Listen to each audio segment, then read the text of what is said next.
Di MotoGP saat ini, KTM, Ducati, Aprilia, dan Honda memiliki satu kesamaan. Mereka semua menggunakan mesin V4 pada motor mereka, yang berarti Yamaha kini menjadi satu-satunya tim di grid yang menggunakan mesin inline-4. Dan faktanya mesin inline-4 belum memenangkan satupun balapan MotoGP sejak tahun 2022. Pertanyaannya, apa yang membuat mesin V4 begitu dominan? Pertama, desain. Desain V4 memungkinkan mesin ini disuplai dalam paket yang lebih baik secara keseluruhan, sehingga mesin V4 bisa lebih ringan. Jika lebih ringan, ini tentu aja akan langsung memberikan keuntungan besar. Selain itu, mesin V4 juga mampu menghasilkan lebih banyak tenaga jika dibandingkan dengan mesin inline-4. Dan karena hal inilah, ini tentu aja dapat membantu dalam hampir setiap skenario selama akhir pekan balapan, termasuk kualifikasi dan balapan.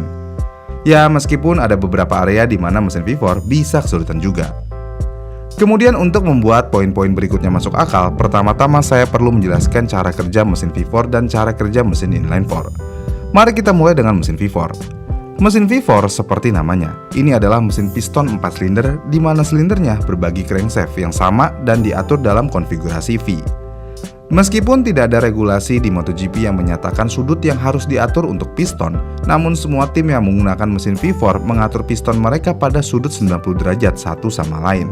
Kenapa demikian? Ya, alasannya mereka melakukan ini adalah untuk keseimbangan primer yang sempurna, yang sangat penting dalam mencapai kinerja optimal. Sekarang kita sudah tahu tentang desain dan cara kerja mesin V4. Bagaimana dengan mesin inline-4? Sama seperti V4, mesin inline-4 sama seperti namanya, yaitu mesin inline-4 memiliki semua silindernya yang dipasang dalam satu garis lurus dan biasanya dipasang melintang di motor, atau dengan kata lain, silinder membentang dari satu sisi motor ke sisi lainnya. Keunggulan desain dari mesin inline-4 adalah selalu ada silinder yang dalam langkah tenaga, yang membantu memberikan tenaga yang lebih halus. Mesin inline-4 juga memiliki sistem distribusi tenaga pasangan, di mana piston dalam dan luar bekerja secara bersamaan. Jadi ketika satu pasangan bergerak ke atas, pasangan lainnya akan bergerak ke bawah. Dan hal ini akan menciptakan interval pembakaran yang seimbang sepanjang garis lurus. Apa yang saya jelaskan di sini adalah mesin inline-4 dengan crankshaft flat plane ya. Sedangkan cara kerja inline-4 konvensional dibandingkan dengan yang digunakan Yamaha di motor MotoGP, mereka menggunakan crankshaft cross plane. Dan cross plane cukup berbeda dengan inline-4 standar. Kenapa? Ya karena crankshaft cross plane Yamaha memiliki sudut 90 derajat pada interval yang menyerupai cross swing. Dan ini meniru urutan pembakaran mesin V4 dengan menyebarkan 4 piston pada interval 90 derajat. Dan hal ini membantu mengurangi getaran pada motor, yang berarti membuat motor menjadi lebih smooth dan stabil. Dengan penjelasan tersebut, jadi sekarang kita tahu bagaimana kedua mesin ini dirancang dan bagaimana cara kerjanya. Tetapi apa manfaatnya mesin V4 di MotoGP? Manfaat pertama mesin V4 di MotoGP adalah ukuran mesinnya sendiri. Seperti yang sudah saya sebutkan sebelumnya, mesin V4 memiliki dua piston di setiap sisi crankshaft, satu set piston menghadap ke depan dan satu set piston menghadap ke belakang motor. Mari kita bandingkan dengan mesin inline-4 di mana piston berbaris dari satu sisi motor ke sisi lainnya. Dan hal ini membuat semua perbedaan yang ada. Ditambah karena V4 memiliki dimensi yang lebih kecil juga, ini juga tentu aja akan memberi insinyur lebih banyak fleksibilitas untuk menyesuaikan posisi, yang memungkinkan pusat massa lebih baik dan juga membantu mendapatkan pusat gravitasi lebih rendah. Dan hal ini akan menciptakan reaksi berantai dengan hal-hal seperti berat. Ya, meskipun mesin V4 membutuhkan bagian tambahan seperti dua head cylinder dan dua manifold, tapi mesin ini masih lebih ringan daripada inline-4 milik Yamaha. Kemudian selain itu semua, tenaga yang bisa dihasilkan oleh mesin V4 adalah keuntungan besar dibandingkan inline-4, terutama di MotoGP, dan ini terutama berkaitan dengan crankshaft. Crankshaft V4 lebih pendek dibandingkan inline-4, dan hal ini membuatnya lebih kaku dan kuat. Lalu mesin V4 juga dapat menciptakan lebih sedikit gesekan karena hanya beroperasi pada 3 bantalan utama dibandingkan dengan minimal 5 yang dibutuhkan oleh inline-4. Ditambah dengan konfigurasi V 90 derajat dan keseimbangan primer yang sempurna, ini memungkinkan insinyur untuk mengekstrak lebih banyak dari mesin V4, menghasilkan lebih banyak rev dan lebih banyak horsepower. Mesin inline-4 sendiri di sisi lain memiliki crankshaft yang lebih panjang dan mesin tersebut perlu mengatasi fleksibilitas tambahan yang menyertainya. Inline-4 juga memiliki lebih banyak gesekan dan getaran sehingga lebih sulit untuk mengekstrak tingkat kinerja yang sama. Tapi ya jangan salah, mengekstrak tingkat kinerja tetap masih bisa dilakukan, tetapi lebih sulit aja jika dibandingkan dengan V4. Ya, meskipun kinerja mesin V4 secara keseluruhan lebih baik dibandingkan inline-4, tapi terkadang inline-4 sebenarnya bisa menangani sesuatu lebih baik daripada V4 dalam beberapa skenario yang berkaitan dengan momen inersia. Jadi jika mesin dapat menyebarkan massa lebih jauh dari titik pivot, yang dalam kasus ini adalah crankshaft, hal ini dapat meningkatkan momen inersia. Dengan meningkatkan momen inersia, ini tentu aja dapat memberi platform yang lebih stabil karena memerlukan waktu lebih lama untuk berputar di sekitar sumbu longitudinalnya. Dan karena V4 memiliki crankshaft yang lebih pendek, V4 akan memiliki momen inersia yang lebih rendah juga yang memungkinkannya berputar di sekitar sumbu longitudinalnya lebih cepat, dan hal ini akan mengurangi stabilitas.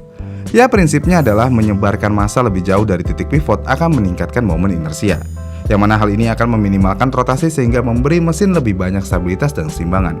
Inilah sebabnya motor Yamaha umumnya lebih mudah dikendarai dan mampu membawa lebih banyak kecepatan di tengah tikungan. Dan ini juga membantu kita memahami mengapa beberapa pembalap bisa kesulitan jika mereka berpindah dari V4 ke inline-4 atau sebaliknya. Ya, karena gaya berkendara akan berubah banyak. Tapi meskipun inline-4 lebih stabil dan bisa menangani lebih baik di beberapa tikungan, namun kemenangan ini hanya berumur pendek aja.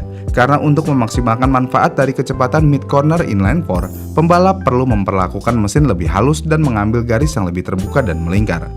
Kenapa demikian? Ya, karena hal ini dilakukan untuk memastikan motor bisa lepas dari rem lebih awal dan membuka gas lebih awal untuk membawa lebih banyak kecepatan sepanjang tikungan. Disinilah waktu diperoleh. Ini cukup berbeda jika kita ingin bandingkan dengan karakteristik dari motor yang bertenaga V4. Motor yang bertenaga V4 akan mendorong gaya berkendara yang lebih V-shape, dapat mendorong motor ke pintu tikungan, meluruskan apex untuk memutar motor secepat mungkin, dan memasuki fase keluar, dan hal inilah tentu aja memungkinkan pembalap untuk membuka gas lebih agresif. Yang berarti, hal ini menempatkan motor bertenaga V4 tepat di jalur ideal inline-4. Jadi misalnya, jika pembalap Yamaha dan sedang berada di tengah-tengah kelompok V4, maka hal ini akan sangat sulit untuk membuat kemajuan karena motor Yamaha dengan inline-4 memiliki pendekatan yang berbeda dengan motor V4 untuk mengambil tikungan. Namun walaupun demikian, sesekali kita akan melihat motor dengan mesin inline-4 tampil lebih kuat di tempat-tempat seperti Circuit of the America, Mandalika, dan Sepang yang memiliki banyak tikungan yang melingkar. Tetapi sayangnya saat ini penampilan tersebut jarang terjadi. Kemudian pertanyaan lainnya, mengapa Yamaha tidak beralih dari inline-4 crossplane ke V4 yang jelas lebih dominan dan lebih populer? Bagian dari alasannya adalah karena R&D yang sudah mereka investasikan dalam inline-4 crossplane mereka sudah terlalu banyak, dan mereka juga sudah memiliki jumlah data yang sangat banyak dari musim sebelumnya yang bisa mereka gunakan. Jadi tidak hanya untuk mengembangkan motor, tetapi juga membantu mengembangkan pembalap menggunakan data dari musim sebelumnya di trek yang sama. Dan hal ini akan membantu mereka menemukan kecepatan yang lebih cepat. Jika Yamaha beralih ke V4, Yamaha akan memulai dari awal tanpa data sebelumnya. Namun sisi lainnya adalah biaya untuk semua tambahan R&D yang harus Yamaha lakukan, yang berarti jauh lebih banyak daripada tim yang sudah menggunakan V4. Dan menurut Yamaha, hal ini tidak sepadan hanya untuk bisa kompetitif di grid. Tapi apakah Yamaha bisa kompetitif lagi? Yang perlu kita ingat adalah Yamaha selalu dibangun di sekitar inline-4. Jadi jika Yamaha mengganti mesinnya dengan V4, kemungkinan besar ini tidak akan berhasil dan tidak akan memberikan hasil yang produktif. Kenapa? Ya, karena Yamaha juga memiliki motor jalanan andalan mereka seperti R1 yang dilengkapi dengan inline-4 crossplane.